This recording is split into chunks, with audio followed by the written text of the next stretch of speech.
Gaan dit goed vanmôre? O, heerlikheid, hierdie ding is bietjie swaar.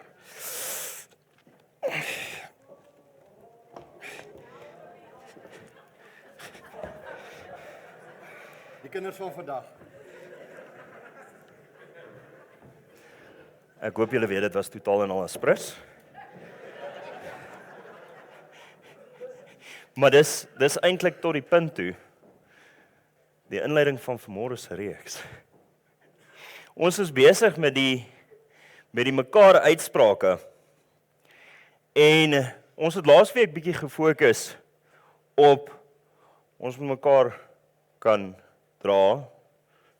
Vandag praat ons oor mekaar ondersteun. Nou, as jy dink aan die 3 musketeers, the 3 musketeers, waaraan dink jy onmiddellik? Ek wil nou net sê, as jy my ouderdom is, en jy vra my, gaan ek sê Brakkenjan. Nee, ons sing vanmôre die intro, miep, miep, miep, miep, miep, miep, miep. Maar as jy Marius se ouderdom is,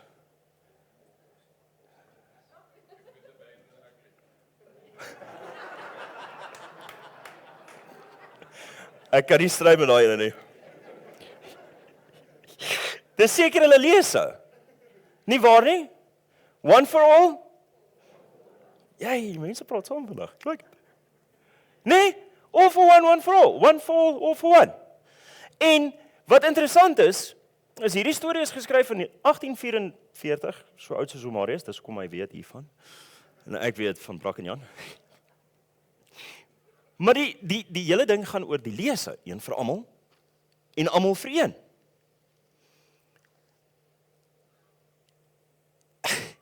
Wat oulik baie oulik is hierdie lese wys die verband wat hierdie 4 vriende met mekaar gehad het. Nee, daai onlosmaakbare lojaliteit. En hy 2 gedeeltes. Een vir almal. Nou wat beteken een vir almal? Dit beteken ek sal myself vir die groep gee. Ek maak myself bereid om ander te bedien, op te pas, myself neer te lê. En dan almal vir een. Nou wat beteken dit? Dit beteken, wanneer dit met my moeilik gaan, is my maatjies altyd daar om my te kom help. Jy beklei nooit alleen nie. Maak dit nou bietjie meer sin. Ek dink dis hoekom hy so sterk is, daai lese van Alexandre Dumas, een vir almal, almal vir een. En dis daai ek sê as jy my maatjies gaan skoor soek, bring al jou pille. Maar doen my net 'n guns, staan in 'n ry. Wil jy nie 2 keer klap nie? Maar as ons dit moet vat, en ons pas hierdie toe, op 'n hawe, wat beteken dit dan? Dan beteken dit, jy wat daar sit, is nie net meer 'n individu nie. Jy is onlosmaakbaar van die res van die gemeente. Jy sien 1 Korintiërs 12 vers 26 sê, as een lid ly almal. Ly al die lede saam, en as een lid geëer word, is al die lede saam bly. Onlosmaakbaar. Jy is nie meer net 'n losstaande individu nie. Jy is onlosmaakbaar en verbind mekaar. Nou onthou, ons praat vanmôre oor ons bou mekaar. Nou, ek praat spesifiek vanmôre oor dra mekaar se laste, en dis, ek dink, hoekom dit so maklik was. Ek wil altyd net sê, praat net dat ek kan verstaan. Ek weet ek lyk, maar ek is nie so goed nie. Ons lewe in 'n wêreld waar ons geleer word om onafhanklik te wees. DIY video's, doen dit jouself. Ek het nie enigiemand nodig nie, ek sal dit self doen. Dis hoe ons geleer word, dis wat mense sien. En ek dink wat dit so uniek en interessant maak is dan kom die lewe. Jy weet, life happens, dan wys hy vir jou, what is it? Ek gaan dit vir jou swaar maak sodat jy nie meer self kan aanhou nie. En dan wanneer iemand spesifiek in 'n hawe swaar kry, wie se werk is dit om na daai persoon te kyk? Die meeste mense gaan omdraai en sê, daar sit hy, of John, of Esteban, of die ouderlinge. Maar, julle sien, Paulus wys vir ons in Galasiërs 6 vers 2, dat dit elke geestelike verantwoordelikheid wat hier sit, dra die verantwoordelikheid om mekaar te help. Sê in Galasiërs 6 vers 2, dra mekaar se laste en vervul so die wet van Christus. Sure. Your job, not just my job. Nie dat ek wil sê ek hou nie van my job nie. God roep ons om mekaar se laste te dra. En ek dink 'n pragtige voorbeeld hiervan vir my persoonlik is in Eksodus 17 vers 8 tot 13. Julle sien terwyl Josua besig is om met die Amalekiete te beklei, sê Moses, ek gaan nie die staf van God vat, ek gaan op die heuwel staan. Dit was sy job. En solank hy sy hande in die lug gehad het, bekende storie, het Israel die oorhand gehad. Nou, ek gym nie meer nie, ek kan dit seker sien. Maar as ek moet staan met daai stok heeldag, van son op tot son onder, ek weet nie. Maar dis presies wat met Moses gebeur het. Hy het moeg geraak. Life happen. En toe, Aaron en Hur doen seker presies wat hulle moes. Julle sien, hulle het nie die geveg oorgeneem of vir Moses vervang nie. Hulle het bloot gekom, kom help. Langsom kom staan, hulle het vir hom 'n klip nader gesteer dat hy kan rus. En elkeen van hulle het langsom gaan staan, 'n arm gegryp en gesê, "We got you." Ons sal jou help.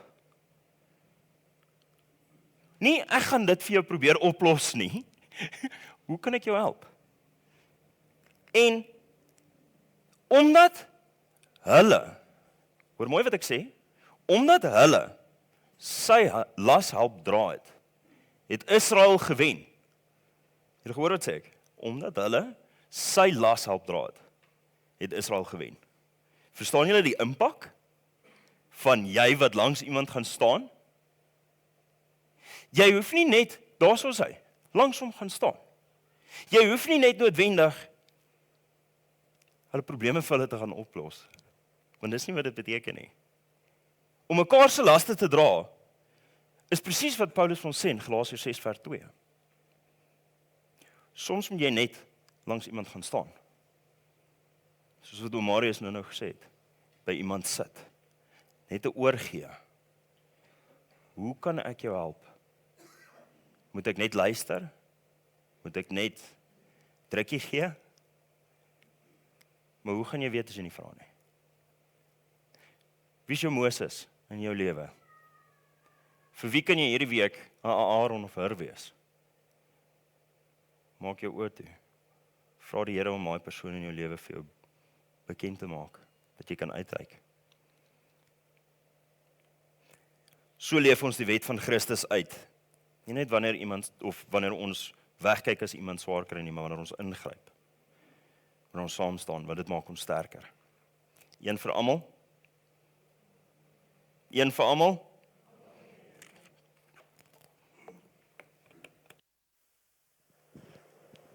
G'day, this morning I've got the privilege of speaking about encouragement. And we should know that in this world that we live in, I don't know about you, but life throws you some curveballs. There's constant stress, there's this failure, there's this feeling always that I'm not doing exactly what I should be doing. There's sickness that creeps into my life and takes over. There's people's words that pull me down.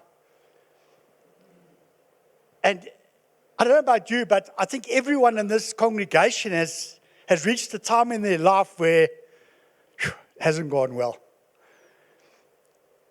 But you see, even here in this group, the strongest child of God still gets weary, still gets despondent at the best of times. But God gave us one of the biggest gifts that He could give anyone.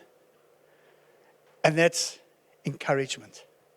Words of encouragement. I remember once at a sports thing, Maurice and myself were doing gym. We had to plank for 10 minutes. And I got about 8 minutes, and these bones said to me, and I dropped. And then I gave myself a couple of seconds and I got back up again. Marius, he got the 10 minutes. He went right through. But I realized as we were going that there was the encouragement of the people standing next to us. Go on, you can do it. Just another minute. And, and the devil was sitting on this here saying to me, yeah, but they aren't doing it.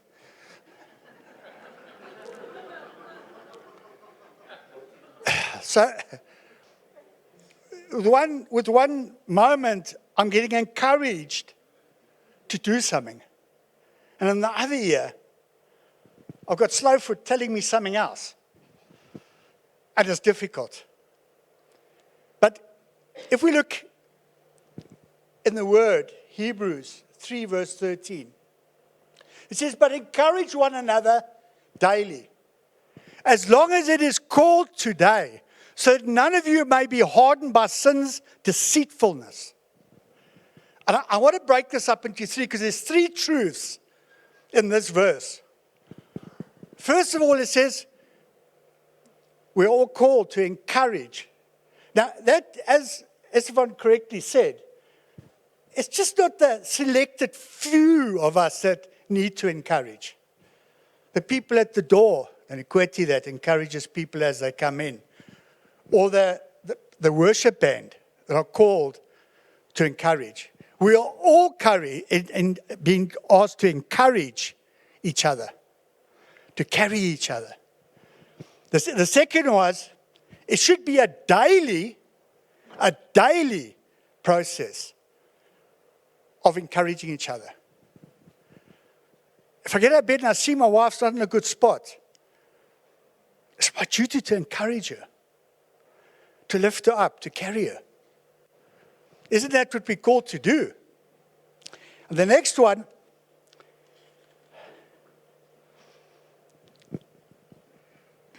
is a very touchy one. It's about sin. It says here, sin hardens our hearts. Have you ever been told something that you feel some days that are yummy? Oh, no one loves me. Oh, no one's listening to me. No one cares about me. I mean, I also get those days, I also get yummy days. It just feels like the world is actually against me.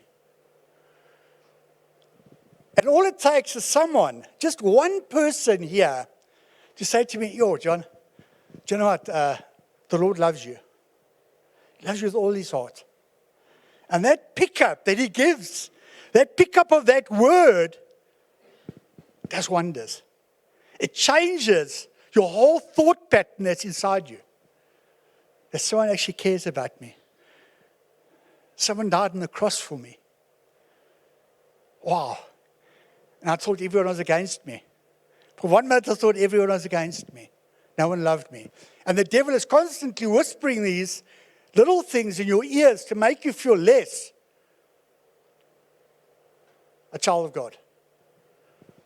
It makes you feel that you aren't loved by the Lord.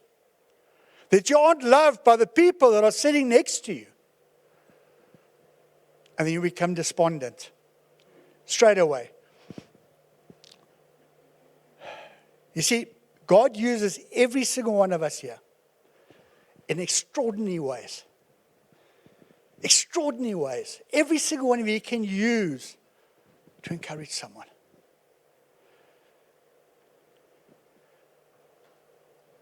My next part is Hebrews 10 verse 25. It says, let us not give up meeting together as some are in the habit of doing, but let us encourage one another, and all the more as you see the day approaching.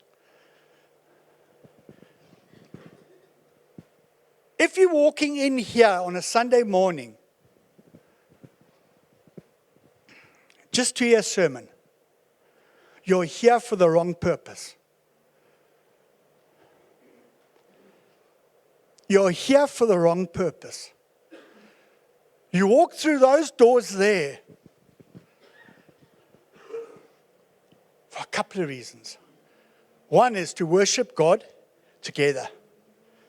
Together. Have you ever thought about that? We are here to pray for each other. We've been called here to lay hands on those that are sick. Isn't that what encouragement's about? Because then we're drawing from where? Where we're drawing from when we come together as a congregation. We're drawing our strength from God. We're getting encouragement from each other. And that's what we really need in life, is to be helped. I don't know about you, but a lot of times, it's not just about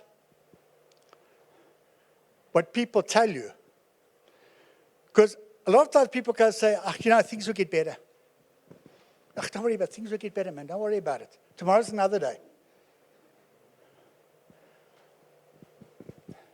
Encouragement takes time to think. It takes attention. And it takes compassion. Because tomorrow, most probably that person is going to go through even a harder day. And they aren't here to hear it's going to be all right. What they need to hear is a biblical encouragement. You see, because a biblical encouragement says, God is faithful. God is with you. God never fails on his promises that he has given us in the Word. Never. And the best is there is hope because Jesus is alive. And if we've got those promises from God's Word, then we're encouraging on the right direction. See, because human encouragement, and when we think humanly, we've got so many faults that creep in. But if we can encourage each other biblically from the Word, wow, that's Word we can hold on to. At the worst of times, I know Jesus is with me.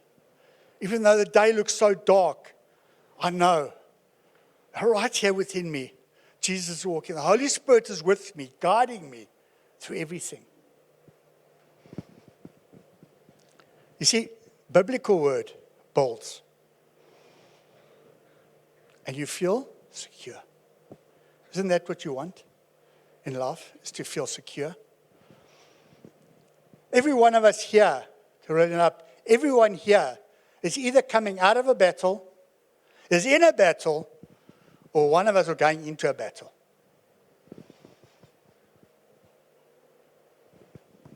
And you may ask, what may I do?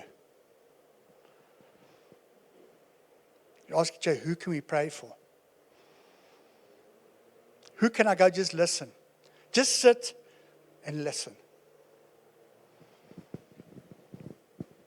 Who can I lay hands on?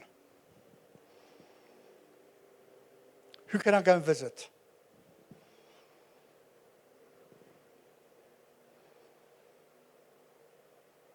Who can I give a hug?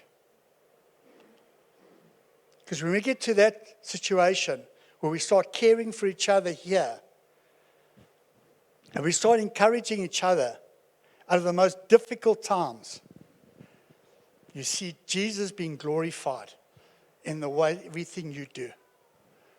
And we're here to glorify our Father. Let's start caring about each other. This week, I want to give you another challenge.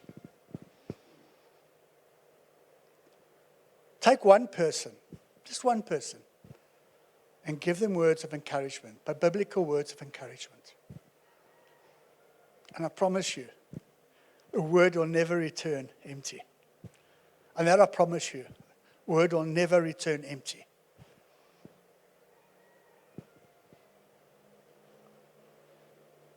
I'd like to give out to Marius as he goes on with his part. Weet, as ons besig met die mekaar uitsprake, net om julle net weer by mekaar te bring. Die mekaar uitsprake, ons het verlede week daarmee begin. Daar is oor die 60 verwysings in die Nuwe Testament na julle met mekaar.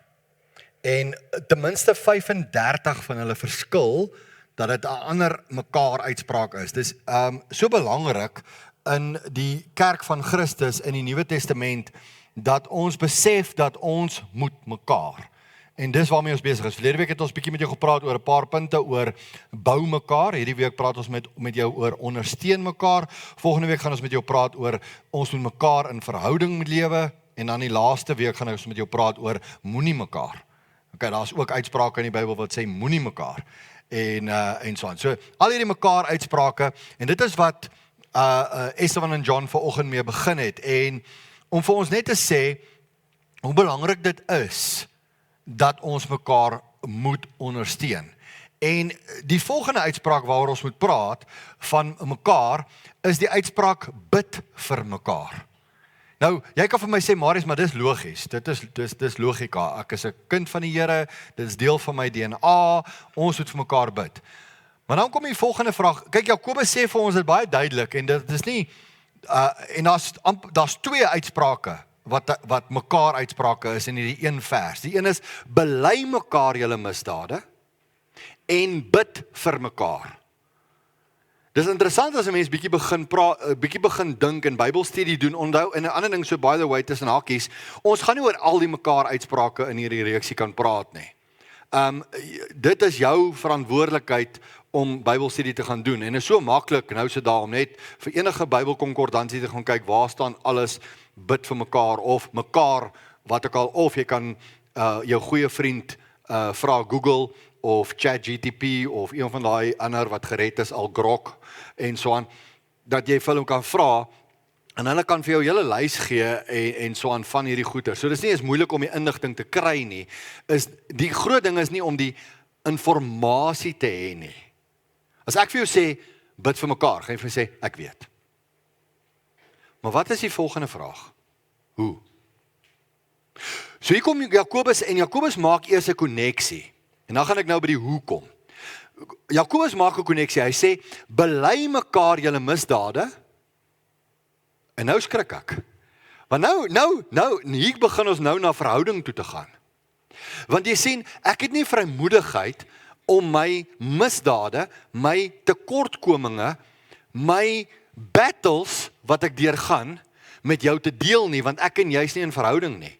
Ek het nie vrymoedigheid nie, want ek het nie trust nie. En dis waar die liggaam van Christus opgebreek word van die liggaam van Christus, die eklesia reg oor die wêreld, na die liggaam van Christus in kerklike denominasies of kerklike aspek toe, waar jy een keer 'n week by mekaar kom, en dis nie kerk nie. Kerk is dieper as dit. As jy, John het ook nou gesê, if you come to church just to receive a sermon, you're doing it wrong. Kerk gaan dieper as dit.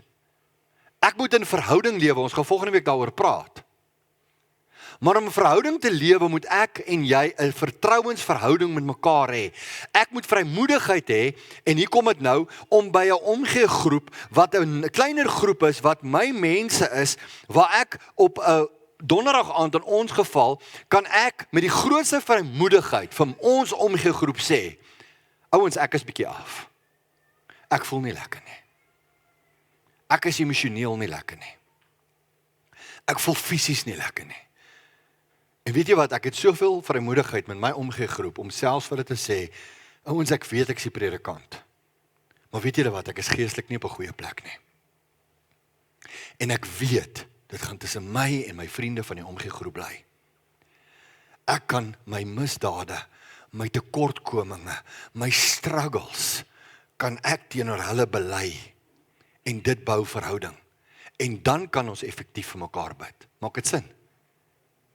So as ek nie my misdade kan bely nie, en ek lewe nie in verhouding, in koinonia, in gemeenskap met ander kinders van God nie, kan ek nie effektief vir daai kind van God bid nie. So, kerk is great. Eenmaal keer 'n week, en John het dit so raak gevat. Dis die plek waar hawe by mekaar kom, wat ons mekaar kan hande oplê, waar ons mekaar kan inligting gee, wat ons mekaar kan, saam met mekaar kan koffie drink, né? Hy het nou gepraat van die Kotie wat daar by die verwelkoming staan. Skus Kotie, ons is altyd op jou keus.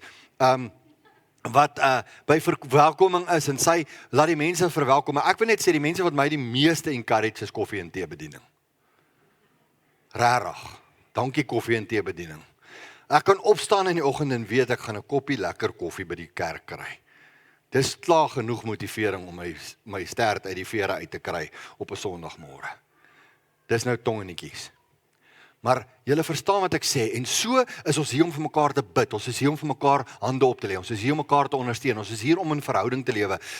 Ons is hier, ek wil nog dieper gaan met hierdie punt, en ek wil vir sê, dit gaan dieper as 'n kerk, dit gaan dieper as 'n denominasie, dit gaan dieper as 'n gemeente, dit gaan dieper as 'n omgeegroep.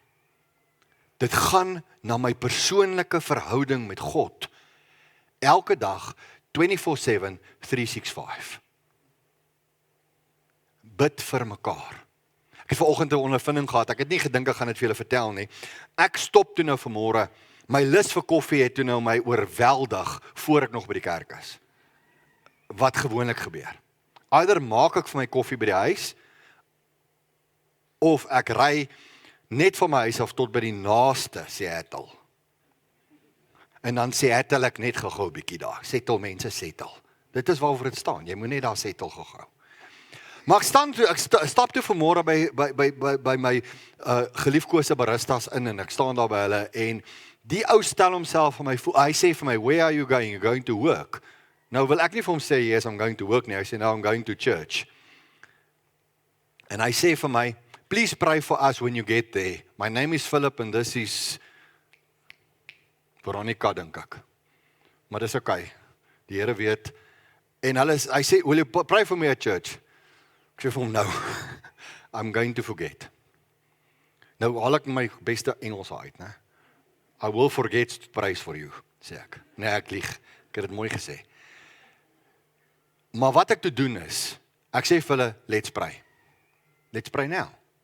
Why must I wait to get to church to pray? Church is not a building. Church is not a gathering of certain people." En ek staan net daar en ek bid vir Philip en Veronica, dink ek. Maar ek weet, dit was nie Afrika name nie, dit was Engelse name. En ek bid vir hulle.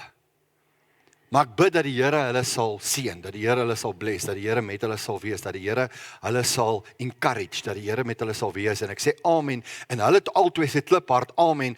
Die hele Seattle Sasol garage het half tot stilstand gekom.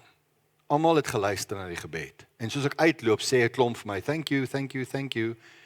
En ek is daar uit, en ek sê nie, ek blaas nie my beel nie, ek sê net, dit is vir my, bid vir mekaar. Moenie wag nie. As iemand na my toe kom en vir my sê, "Ek kry koud," dan help ek nie op bid vir jou nie. Ek moet vir jou kombers gee. Dis praktiese teologie. As iemand vir my sê, "Ek trek swaar," hoe bid ek vir jou? Ek bid vir jou, of ek gaan sit net langs jou. Ons het by ons omgegroep hierdie week bietjie met Job gewerk, en Job se chommies het goed gedoen. Weet jy wanneer het hulle goed gedoen? Toe hulle langs hom gaan sit tot op die ashoop en gesharap het. Toe het hulle baie goed gedoen. Die oomblik toe hulle begin praat, het hulle begin strooi aanjaag. Dink bietjie daaroor. Want toe begin hulle uit hulle menslikheid te judge, uit hulle menslikheid die persoon aan te vat. Nee, Job, jy het die verkeerde job, jy het nou, jy's vol sonde, dis kom God jou straf, jy dit, en hulle begin hom aan te vat en aan te val, en wat ook al. Uiteindelik, toe God intree, het God nie antwoorde gegee nie. Gaan kyk bietjie, ek weet, as jy tyd het om 42 hoofstukke van Job te lees, jy moet encourage wees oor om dit te doen. Dis 'n moeilike boek daai. Maar doen nie moeite gaan lees deur daai boek. En as jy agterkom, God gee nooit oplossings vir Job nie. Hy sê vir hom, jy verstaan nie die groter prentjie nie. Was jy daar toe ek die sterre in hulle plek gesit het? Het jy al ooit in jou lewe 'n sonsopkoms laat opkom? Het jy al die son laat ondergaan? Het jy die diere geskape? Was jy daar? En Job sê nee. En uiteindelik kom Job net tot die gevolgtrekking. Ek het die prentjie gemis. God weet beter. So hoe gaan ons mekaar ondersteun? En die enigste manier wat ek dit gaan doen, ek gaan weer vir jou die beeld van 'n bergklimmer gee. 'n Bergklimmer of 'n bergklimgeselskap, nommer 1, jy gaan klim nie alleen na 'n berg nie. Jy vat altyd 'n maatjie saam, dis soos duik. Jy moet 'n buddy hê. Ons het een tou wat geanker is, maar daar's 'n tou wat die bergklimmers aan mekaar vasmaak. Want wanneer die een bergklimmer gly, dan moet daar tou wees wat styf gemaak word en in plek is om die ou wat geval het te support. En die een bergklimmer sê nie vir die ander bergklimmer, ja, typies jy. Laat jy nou weer gaan staan en val. Nee, hy sê, kom ons sit tension op die rope, kom ek trek jou op, want dis hoekom die tou daar is, dis gebed. Is daar 'n tou tussen my en jou? Is daar tussen ons as kinders van God 'n tou om mekaar te vang en nie te kritiseer nie? As ek langs jou kom sit ek nie met 'n hart van kritiek nie. Ek kom sit jou en ek kom skuif langs jou in met 'n hart van ondersteuning. Dis waaroor ons vanmôre praat. Maar het ek vrymoedigheid om daai tou te span tussen my en jou, tussen mekaar. En as die een lid ly, dan ly al die lede. As die een lid gly, dan gaan ons nie kritiseer nie, dan gaan ons optel. Dan gaan ons, maak die tou styf, sodat ons jou kon optrek. Hang aan, hang maat, hang daar, hy kan niks anders doen nie. Vanaand is die vertical climb is, hang aan, ek's nou by jou. Hang. Né? Dra mekaar se laste.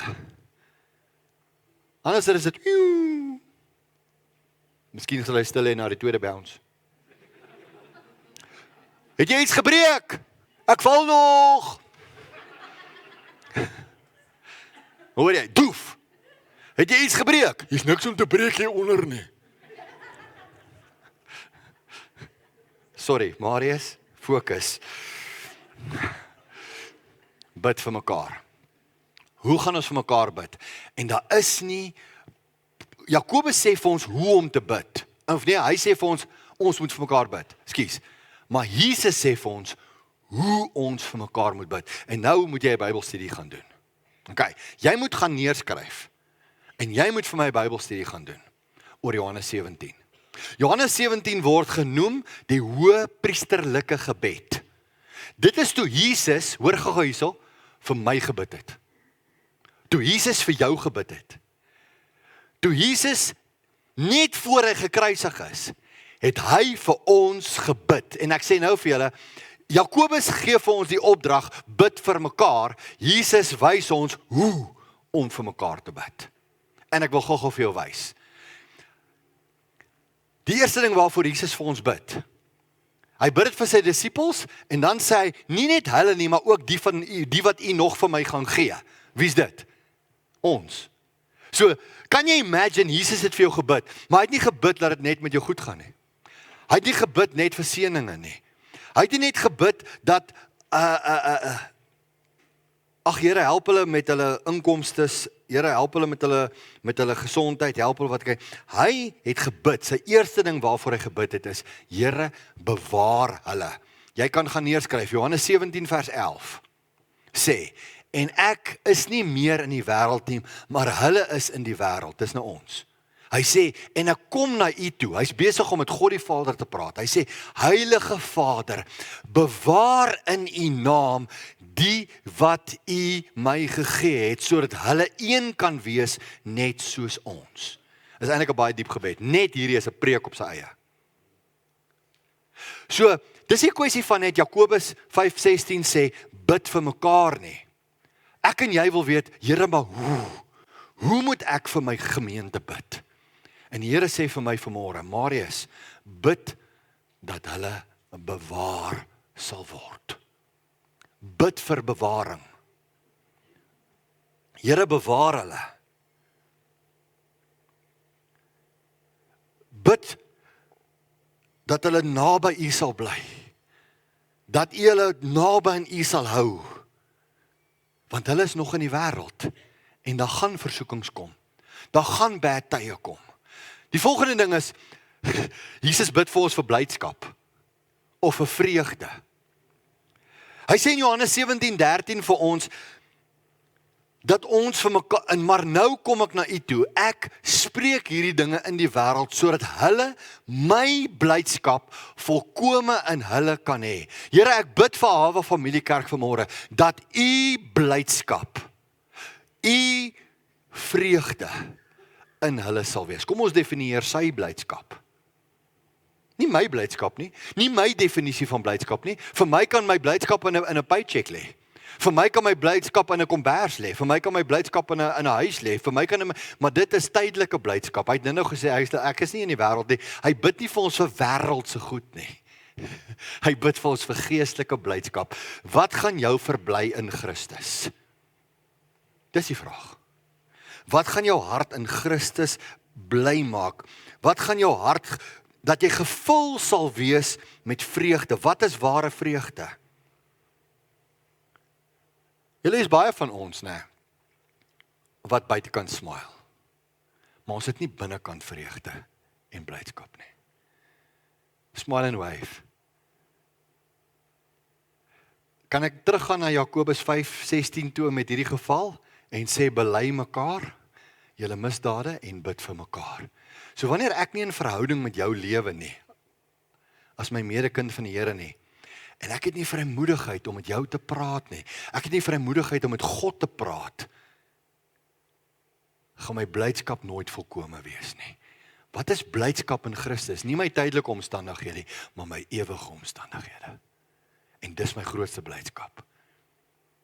God bid vir my, dat ek die blydskap in Christus sal hê, dat ek 'n kind van God is, en dat ek sal weet, dat ek sal weet, dat ek sal weet, dat ek sy kind is. En dat ek hom het, ten spyte van wat met my in hierdie wêreld gebeur. Ten spyte van siekte, ten spyte van depressie, ten spyte van finansiële tekortkoming, ten spyte van tydelike goed wat verkeerd gaan. Maar dat my blydskap volkome, dat sy blydskap volkome in my kan wees, dit laat my baie in Job dink. Ek weet ek praat nou weer te veel. Die derde ding, wat Jesus voor vir ons bid. As ons dink aan bid vir mekaar, bid vir beskerming. Hy sê ek bid nie dat u hulle uit die wêreld wegneem nie, maar dat u hulle van die bose bewaar. Dis iets wat ons vir mekaar kan bid. Bid vir mekaar. Here, kom vandag en ek bid vir ons gemeente. Ek bid vir, en ek kan jou naam noem. Ek kan jou naam nou insit. Sit jou naam daarin. Ek bid vir, sit jou naam in. Here, dat u hulle nie uit hulle omstandighede noodwendig sal help nie, maar dat u hulle in hulle omstandighede van die bose sal bewaar. Ons worstelstryd is nie teen vlees en bloed nie, jy het dadelik aan gedink, né?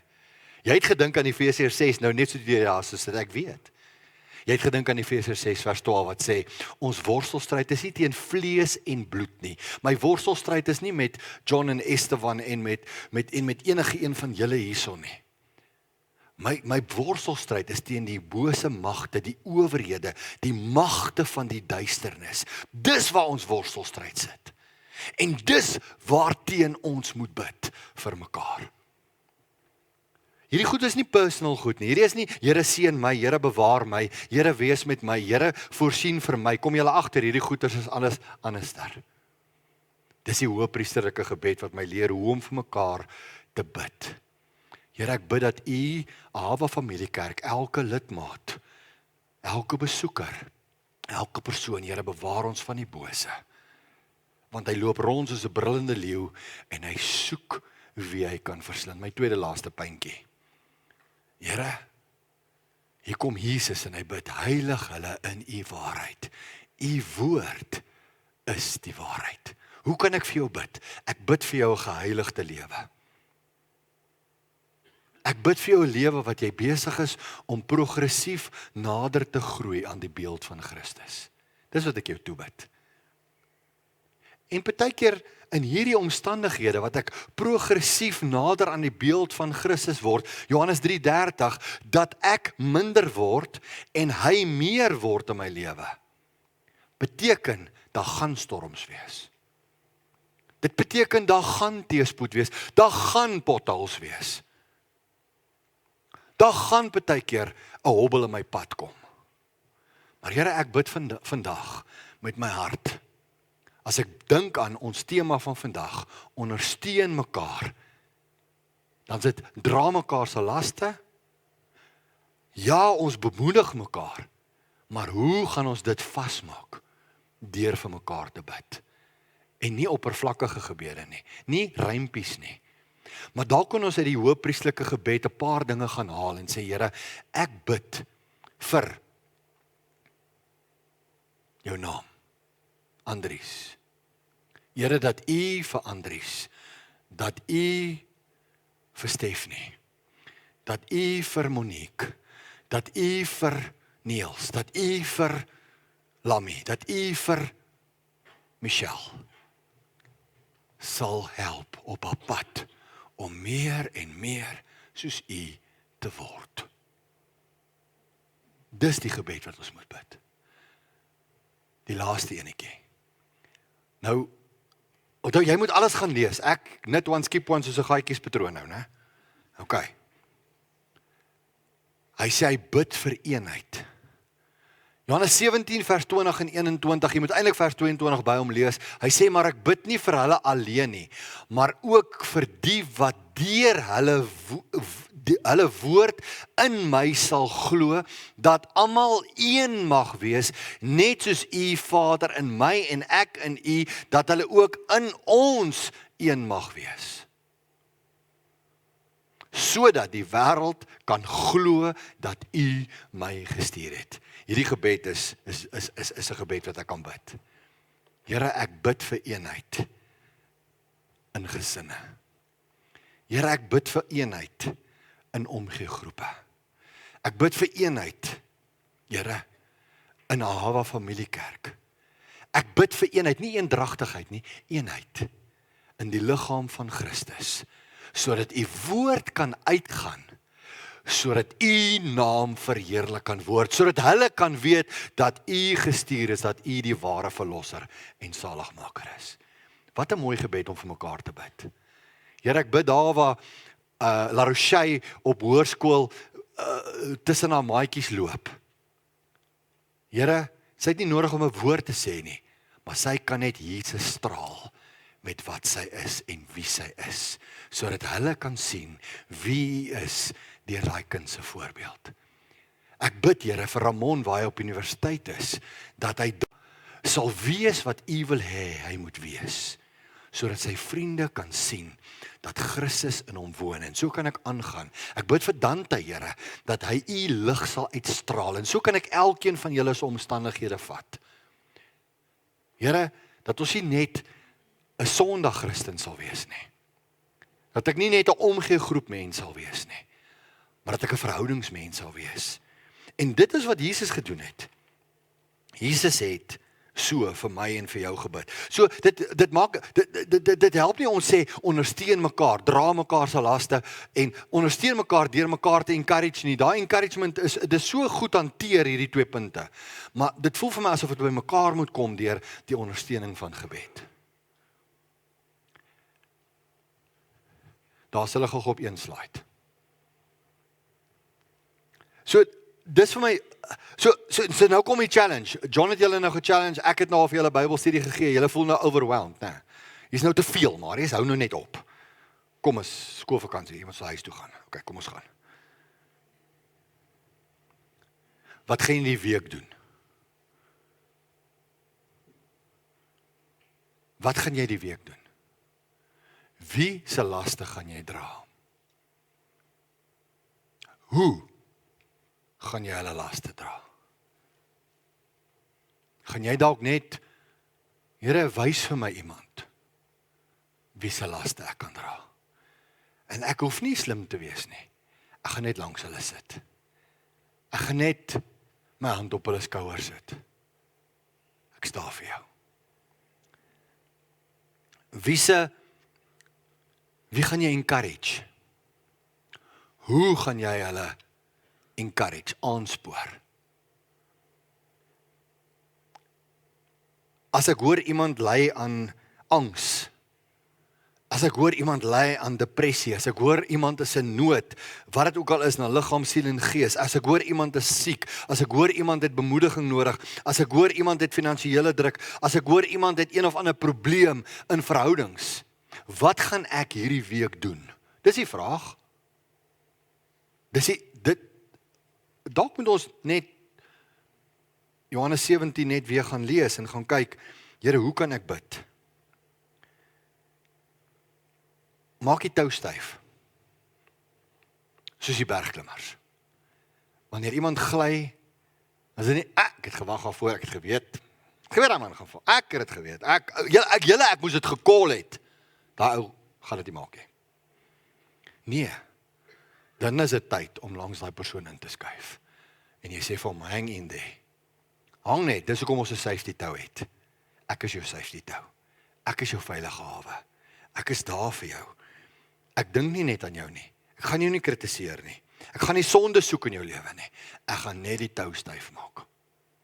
Ek gaan jou optrek. Hang in there, buddy. Ek kom na jou toe. Ek gaan afklim om jou op te bring. Dit laat my ten slotte dink aan die 4 dakdraers. Ken julle die 4 dakdraers? Hulle het hulle maatjie na Jesus toe gebring. Hulle het 'n ander ou, ek wonder altyd wat daai ou wie se huis dit was na die tyd gesê, toe hulle sy dak oopbreek. Jy weet, ek dink aan die maintenance na die tyd. Weet ek's 'n man.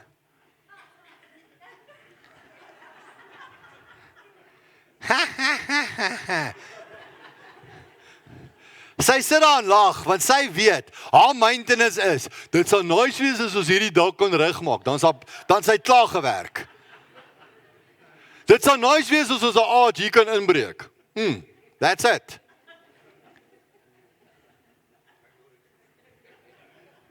Een man is mos 'n mens as hy eers getroud is. Maar as 'n nice wees as 'n mens dit kan doen, as 'n nice wees as 'n mens dit kan doen, as 'n nice wees as 'n mens dit kan doen. Nee, Marius, fokus. Kom terug. Right. Ek is terug by julle, ek is terug by die preek. Daai 4 dakdraers het laat niks hulle stop nie. En dit is ondersteun mekaar, encourage mekaar, dra mekaar se laste, bid vir mekaar. Hulle kon vir hulle Pel gesê, luister my maat, hier's 'n crowd. Ons gaan nooit hierdie draagbaar van jou kry nie, hierdeur hierdie mense kry nie. Nee, hulle vat boerplan, pappa. Hulle op die dak, breek die oom se dak oop, sak hom. Hoor gou wat sê Jesus. Toe hy hulle geloof sien. Wow! Nie die lamou se geloof nie, want die lamou kon nie. Hy kon nie opklim nie. Hy kon nie die dak breek nie. Die lamou kon dit nie doen nie, maar hy het pelle gehad wat hom ondersteun het. Hy het pelle gehad wat hom gedra het. Hy het pelle wat hom ge-encourage het. Hy het pelle wat sy laste gedra het. En sy pelle se geloof het gemaak dat hy kon sak tot voor Jesus se voete. En toe die Here hulle geloof sê hy vir die lamman. Take that. Dis wat ek vir jou kan gee vanoggend. Dis wat ek kan doen om jou te probeer encourage. Kom ons bid vir mekaar. Ek wil gou vir julle sê, of ek vir jou vra, jy hoef nie jou hand op te steek nie, moet asseblief nie jou hand opsteek nie, jy is welkom as jy wil. Was jy al op 'n plek in jou lewe wat jy nie kan bid nie?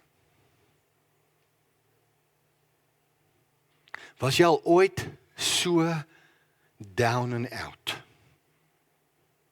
dat jy nie die vermoë het om self te bid nie?